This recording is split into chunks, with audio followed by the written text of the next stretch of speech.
What's up, YouTube? It's the Action Figure Grader coming back to you with an unboxing video.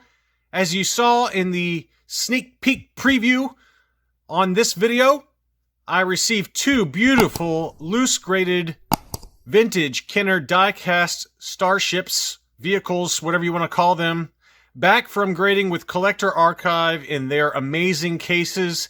You can go back on my channel to look at the unboxing of my Slave 1 die cast. I did pull that one out, and I'll show that one again later. But before I start this video, a massive, massive thank you to a really close buddy of mine named Chris. Chris secured 5 or 6 beautiful near mint die-cast vehicles about a month or so ago, and he was kind enough to offer to allow me to purchase a couple of these from him. And so I did. I purchased this Snowspeeder that you see here, a vintage 1980 die-cast Snowspeeder, and then the die-cast 1979 Darth Vader's TIE Fighter. So Chris, thank you very much for being so generous to include me in that transaction. I swear, man, he and I are turning into like buying brothers. we keep doing combination transactions to save on shipping and from Europe and Germany and UK and all over the place, and I really appreciate him including me on this one because these are both vehicles that I've been really wanting, and Chris was awesome enough to ship them directly from his house to Collector Archive for me, and they turned out amazing. So again, thank you, Chris, very much for that. So let's go ahead and dive right in. I think I will start with Vader's die-cast TIE Fighter. This is a beautiful item. This originally came out in 1979 after the very initial wave of the TIE Fighter, Land Speeder, and the X-Wing. So the next batch included this beautiful Vader TIE Fighter. Now, I'm going on memory here, but I believe that the Vader's TIE Fighter was available on U.S. Kenner cards, on Canadian cards, on Italian Harbert cards, which are obviously very rare, and I'm missing, oh, the Palitoy card in the UK. So those are the 4 cards that I'm aware of. I believe that the US Kenner card and the Harbert Italian cards were first, and there was a 20-back Canadian card, and then a 21-back Palitoy card. Again, I could be totally messing that up. It might be a 12-back Palitoy, but anyway, those are the 4 cards that I'm aware of, and I'll include some photos down here once I can locate a couple of stock images for them. But look at this beautiful case. It is incredible. I really like the way this one looks. Obviously, I'm a gigantic Vader fan, and this one turned out great. It came back with an 85 plus score, as you can see here. 1979 Darth Vader's TIE Fighter. I'm trying to avoid the glare, but again, this uses that ramp system and brackets that Collector Archive is known for, with brackets to hold it in place. One note for Collector Archive, Chris or Anthony, if you're watching, you may want to tell the guys to maybe add some brackets on the wings to keep them from flopping around. Luckily that I was able to kind of get them back in place, but for future submissions, you may want to add a bracket or 2 on either the front or the back or both, just to keep those wings from moving. Those wings are detachable. The cockpit also, for these vintage toys, it pops off the back and it has Darth Vader inside. For some strange reason, they also included Darth Vader in the cockpit of the actual TIE Fighter. So it probably to save on costs on Kenner's part, but that is what they did. They included Darth Vader as the pilot for both Vader's TIE Fighter as well as for the normal TIE Fighter, cannon fodder TIE Fighter. But what a beautiful item. It really turned out great. I'm really happy with it. It came back with the 85 plus.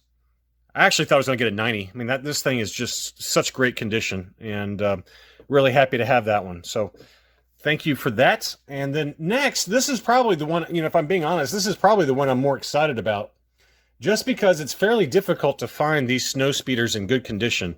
Again, it suffers from the same problem that the Slave 1 suffers from. It's got that kind of this is all mainly die cast with plastic weapons, but the Slave 1, as Blacked Out Ewoks, another YouTuber, pointed out, the fuselage of the Slave 1 is plastic on these. So these do yellow.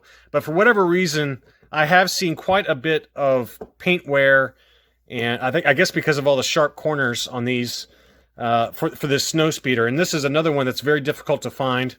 This was only released on a US Kenner card and a Canadian card. And I think I found some photos of those card backs, so I'll include those right down here. And so you can take a look at that. Now, one interesting thing, that there's a great website that I found that talks in more detail about the history of these.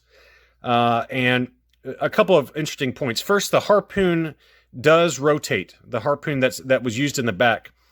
A lot of people point out that the 3 3/4 inch vintage AT-AT Walker and this Snowspeeder are in perfect sync in terms of scale.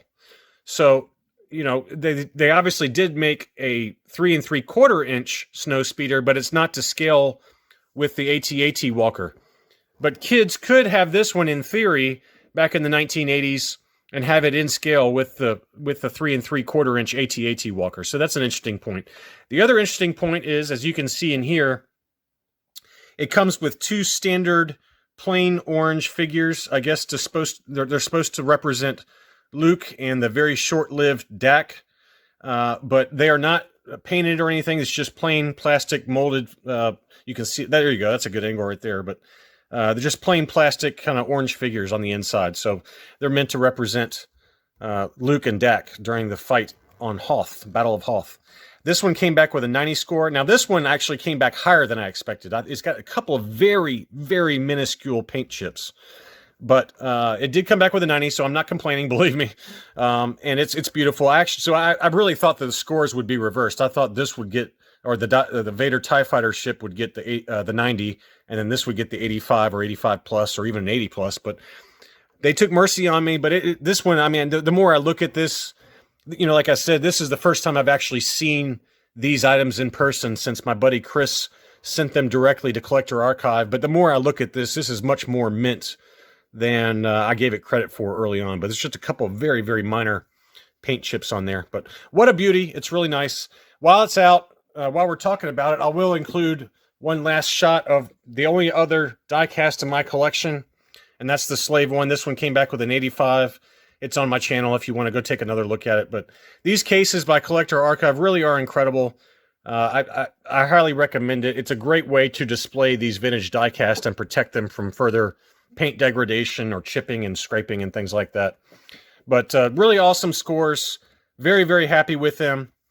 And if you want to see some mint-on card examples of these, not the Snowspeeder, but for the Vader TIE Fighter and a few others like the X-Wing and the Land Speeder, vehicles like that, the original TIE Fighter, you're welcome to go check out Blacked Out Ewoks' channel. He's got a number of these mint-on card, which are just incredible. But I'm starting small, so I went with the little bit more economical, budget-friendly, loose-graded items. But they are just beautiful pieces of art that I am super happy to have in my collection.